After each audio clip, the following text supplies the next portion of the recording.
السلام علیکم ورحمۃ اللہ وبرکاتہ۔ جی تختی نمبر 4 کا ہم پڑھ رہے ہیں حرکات کے قاعدے کو پہلے جان لیں کہ حرکات کو زبر زیر پیش کو حرکات کہتے ہیں اور حرکات کو لمبا ہونے اور جھٹکا دینے سے بچایا جاتا ہے۔ دو ہم نے اوپر والی لائنز پڑھ لی تھی، اب ہم پڑھتے ہیں قاف۔ ٹھیک، قاف کو یہ حروف مستعلیہ میں سے ہے، اس کو ہم نمایاں موٹا کر کے پڑھیں گے۔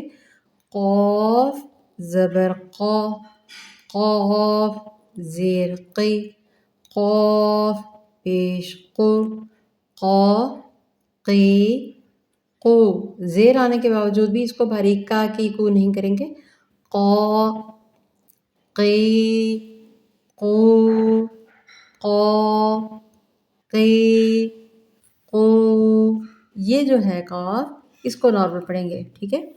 کاف زبر کا، کاف زیر کی، کاف پیش کو، کا کی کو، کا کی کو، کا کی کو۔ اتنا لمبا لمبا نہیں کہنا، کا کی کو۔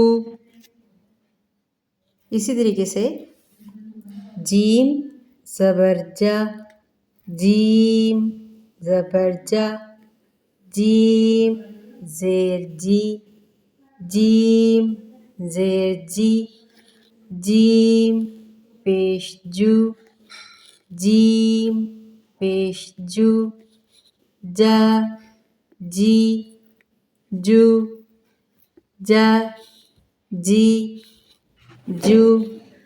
شین زبر شا، شین زبر شا، شین زیر شی، شین زیر شی، شین پیش شو، شین پیش شو، شا شی شو، شا شی شو۔ جھٹکا نہیں دینا، ٹھیک ہے۔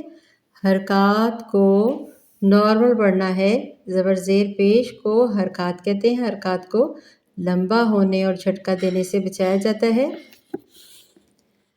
قا قی قو، کا کی کو، جا جی جو، شا شی شو۔